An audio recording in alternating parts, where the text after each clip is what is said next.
اسرائیل پر Hamas کے حالیہ حملے کو 1973 کی جنگ کے بعد سے اسرائیلی دفاعی حدود کی بدترین خلاف ورزی قرار دیا جا رہا ہے، جس میں تنظیم نے زمینی، بحری اور فضائی حملے کی ایک محتاط مہم نے اس بات کو یقینی بنایا کہ حماس کا حملہ نہ صرف اسرائیلی فوج کے لیے حیرت کا باعث ہو بلکہ ایسے وقت پر کیا جائے جب وہ اس کی توقع بھی نہ کر رہے۔ حماس کے ایک ذرائع نے بتایا کہ جب اسرائیل کو یہ باور کرا دیا گیا کہ غزہ کے ورکرز کو معاشی مراعات فراہم کر کے اس نے جنگ سے تھکے ہوئے حماس پر قابو پا لیا ہے، تو اس وقت تنظیم کے جنگجوؤں کو ٹریننگ فراہم کی جا رہی تھی اور حماس یہ کام کسی ڈھکے چھپے انداز میں بھی نہیں کر رہا تھا۔ اس خوفناک حملے کی منصوبہ سازی سے متعلق بتاتے ہوئے کہا کہ حماس نے اسرائیل کو یہ تاثر دیا کہ وہ لڑائی کے لیے تیار نہیں ہے۔ حماس نے گزشتہ مہینوں میں بے مثال انٹیلیجنس حربوں کا استعمال کرتے ہوئے اسرائیل کو گمراہ کیا، عوامی سطح پر یہ تاثر دیا کہ وہ اسرائیل کے ساتھ لڑنے یا تصادم کے لیے رضامند نہیں ہے، جبکہ دوسری جانب اس وسیع آپریشن کی تیاری کر رہا تھا۔ اسرائیل تسلیم کر چکا ہے کہ یہ حملہ ان کے لیے حیران کن تھا اور ایسے وقت پر ہوا جب وہ اس کی توقع نہیں کر رہے تھے۔ اسرائیلی دفاعی افواج کے ترجمان میجر نیئر دینار نے کہا کہ یہ ہمارا 9 نومبر ہے۔ انہوں نے ہمیں حیران کر کے رکھ دیا اور بہت تیزی سے اور مختلف مقامات سے یعنی فضا، زمین اور سمندر سے حملہ کیا۔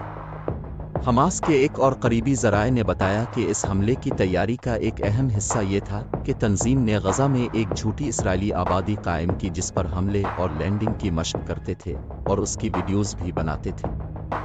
اسرائیل نے یقیناً یہ کرتے ہوئے انہیں دیکھا ہوگا، لیکن وہ قائل تھا کہ حماس کسی قسم کا تصادم نہیں چاہتا۔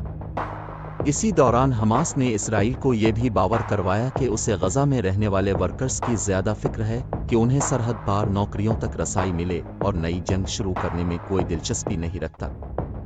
ذرائع نے بتایا کہ حماس یہ تاثر بنانے میں کامیاب ہوا کہ وہ اسرائیل کے خلاف عسکری مہم جوئی کے لیے تیار نہیں ہے۔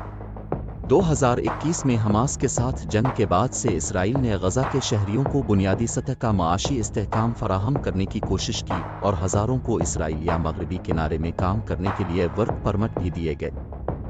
اسرائیلی فوج کے ایک اور ترجمان نے کہا کہ ہمارا خیال تھا کہ یہ کام کے لیے آ رہے ہیں اور غزہ میں پیسے لا رہے ہیں جس سے کچھ حد تک سکون پیدا ہوگا، لیکن ہم غلط تھے۔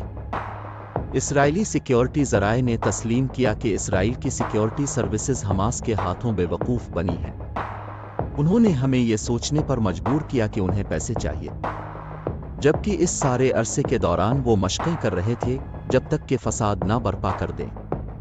گزشتہ 2 سالوں میں حماس نے ایک اور چال بھی اپنائی جس کے تحت اس نے اسرائیل کے خلاف کسی بھی عسکری آپریشن سے گریز کیا، جبکہ اس دوران غزہ سے ایک اور اسلامی گروپ اسلامک جہاد نے متعدد حملے اور راکٹ برسائے۔ ذرائع کے مطابق ایک کمانڈو یونٹ نے اسرائیلی فوج کے جنوبی غزہ کے ہیڈ کوارٹر پر حملہ کیا اور اس کے مواصلاتی نظام کو جام کر دیا تھا، جس وجہ سے اہلکار اپنے کمانڈر یا ایک دوسرے کو فون نہیں کر سکے۔ حماس کے ایک قریبی ذرائع کا کہنا ہے کہ حملے کے آخری حصے میں یرغمالیوں کو غزہ منتقل کرنا شامل تھا، جو شروع میں ہی کر دیا گیا۔ اسرائیلی سیکیورٹی ذرائع نے بتایا کہ غزہ کے قریب جنوبی حصے میں اسرائیلی فوجی بہت کم تعداد میں موجود تھے کیونکہ فلسطینی عسکریت پسندوں کے ساتھ پرتشدد واقعات میں اضافے کے بعد انہیں مغربی کنارے میں اسرائیلی آباد کاروں کی حفاظت کے لیے بھیج دیا گیا تھا۔ حماس نے اس صورتحال کو اپنے فائدے میں استعمال کیا ہے۔ وزیر اعظم نیتن یاہو کے سابق قومی سلامتی کے مشیر ریٹائرڈ جنرل یعقوب میڈرور نے صحافیوں سے بات کرتے ہوئے کہا کہ یہ حملہ جنوب میں انٹیلیجنس نظام اور ملٹری کے لیے ایک بہت بڑی ناکامی ہے۔